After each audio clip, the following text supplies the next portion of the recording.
Quelle grâce d'être ensemble ce matin pour cette nouvelle session de 15 minutes de grâce et de vérité avec le pasteur Marc Labonté. Nous allons adorer le Seigneur. Entends ma voix et le cri de mon cœur. Je m'humilie, je m'approche de toi et je me tiens devant toi pour cette nation. Fais que ton peuple soit libéré, te cherche et qu'il soit une maison de prière, et qu'il soit une maison de prière, et qu'il soit une maison de prière.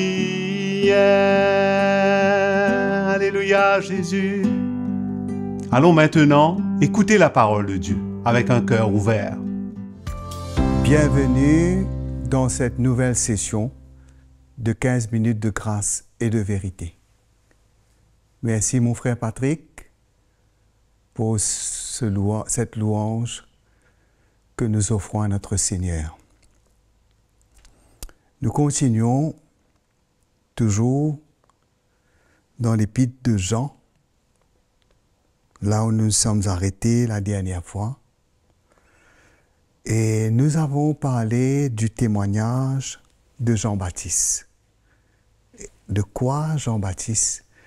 Le témoignage qu'il a eu du Seigneur, ce qu'il a témoigné du Seigneur. Mais nous voulons aussi considérer le témoignage de Dieu lui-même, le témoignage du Père.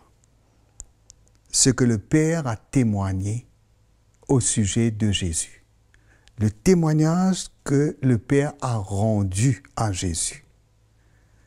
Pour cela, très important, parce que Jésus lui-même va dire, il va dire que, c'est pas seulement lui qui rend témoignage de lui-même, il ne rend pas témoignage de lui-même, mais c'est ce qu'il fait qui rend témoignage de lui-même. C'est le Père qui rend témoignage de lui. Nous lisons dans l'évangile de Jean, au chapitre 5, le verset 31.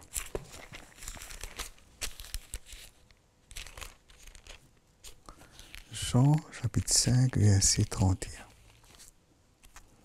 Si c'est moi qui rend témoignage de moi-même, mon témoignage n'est pas vrai. Jésus dit, si c'est lui-même qui rend témoignage de lui-même, son témoignage n'est pas vrai. Il veut dire que ce n'est pas lui qui rend témoignage de lui, mais c'est le Père. Il va dire, il y a un autre qui rend témoignage de moi. Il va dire, il y a un autre qui rend témoignage de moi. De qui il est en train de parler là? Il est en train de parler du Père. Il a dit, je sais que le témoignage qu'il rend de moi est vrai. Jésus dit, moi je sais que le témoignage que le Père rend de moi est vrai. Je sais qui le Père est pour moi et qui je suis pour le Père. Je connais ma relation avec le Père. Je suis son fils.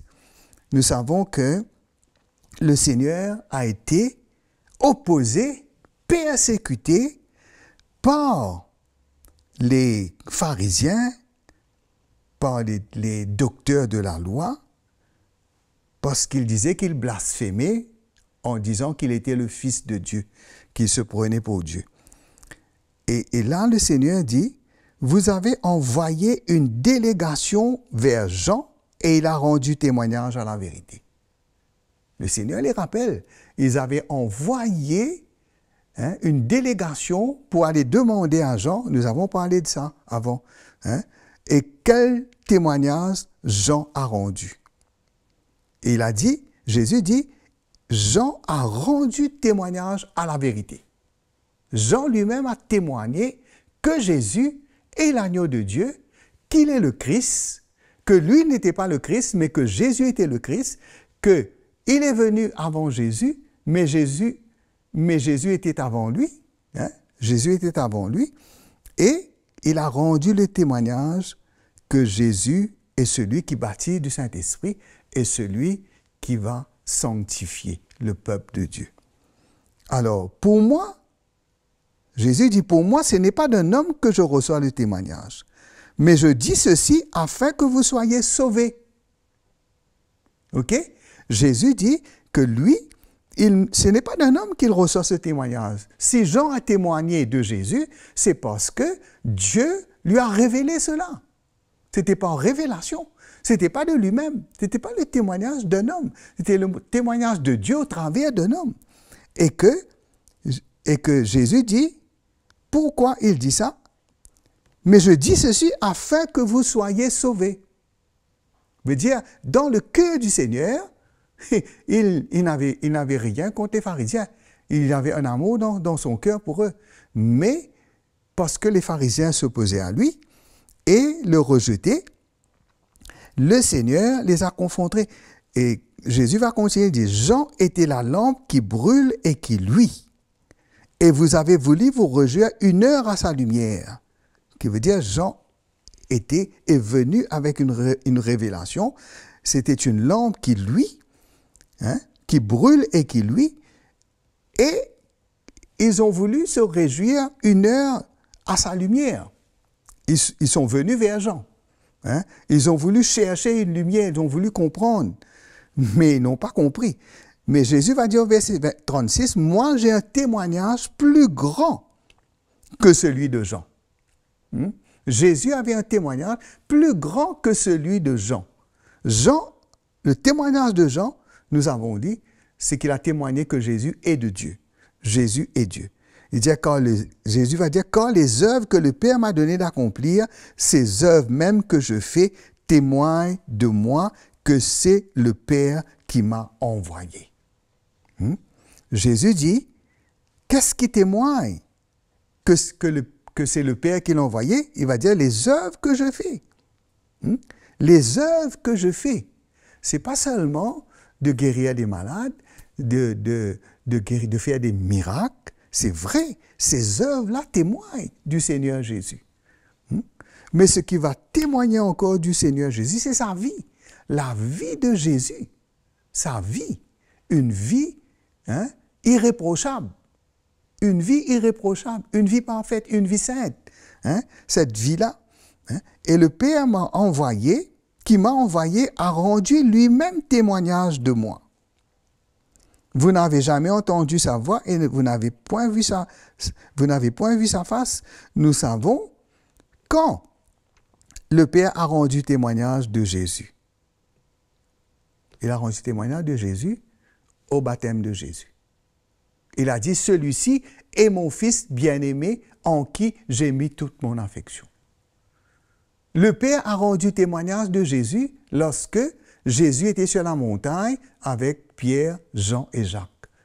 Il a dit, celui-ci est mon Fils en qui je prends plaisir, écoutez-le. Écoutez-le. Le témoignage de Dieu. Dieu a rendu témoignage à son Fils. Nous allons voir le summum même du témoignage que le Père a rendu à Jésus, c'est que le Père, il a ressuscité Jésus d'entre les morts. C'est le témoignage. Parce que Jésus a obéi, Jésus a accepté de mourir, il a fait la volonté de Dieu, et il s'est humilié en obéissant jusqu'à la mort de la croix. C'est pourquoi Dieu l'a souverainement élevé. qu'est-ce que Jésus va dire? Et le Père qui m'a envoyé a rendu lui-même témoignage de moi.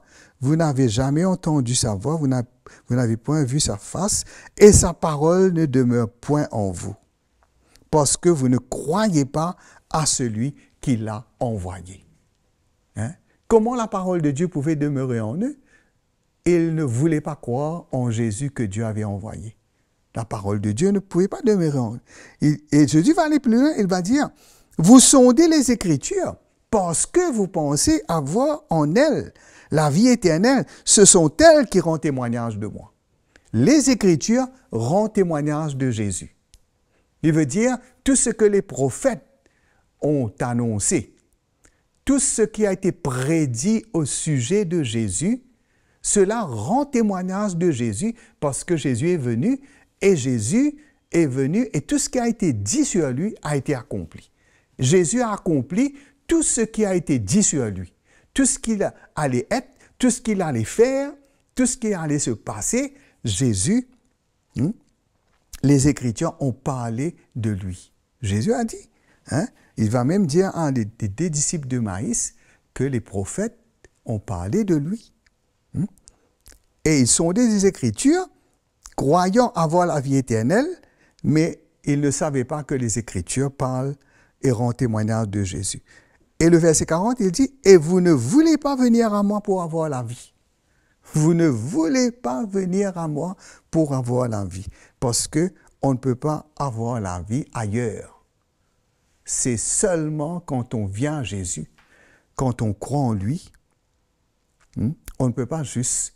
Et quelqu'un dit, moi je lis la Bible, moi je crois, je suis sauvé. Non, il faut venir à Jésus, il faut se repentir, il faut croire en Jésus pour avoir la vie.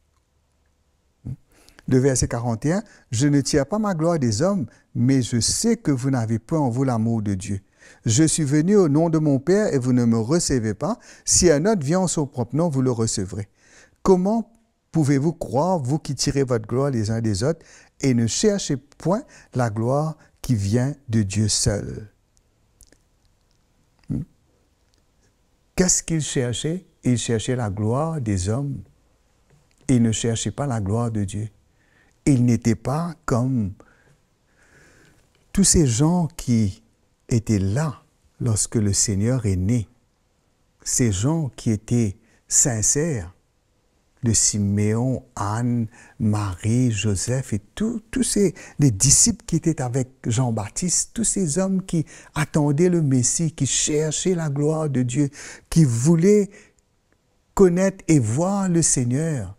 Mais eux, ils avaient la loi, ils sondaient les Écritures, ils fouillaient les Écritures, mais leur cœur n'était pas sincère et ils n'étaient pas de ceux qui cherchent avec sincérité la vérité de Dieu. Je vous dis sur ce, merci d'avoir été avec moi. Je vous donne rendez-vous pour la prochaine fois. Quelle grâce d'entendre le cœur du pasteur Marc Labonté dans cette session de 15 minutes de grâce et de vérité. Nous vous encourageons à aimer cette émission et à la partager à tous ceux que vous connaissez. N'oubliez pas de vous souscrire à notre chaîne CTMI et à cliquer sur la petite cloche pour être averti des prochaines sessions. Prenez contact avec nous à l'adresse indiquée sur votre écran et partagez-nous vos commentaires. On vous aime et à bientôt.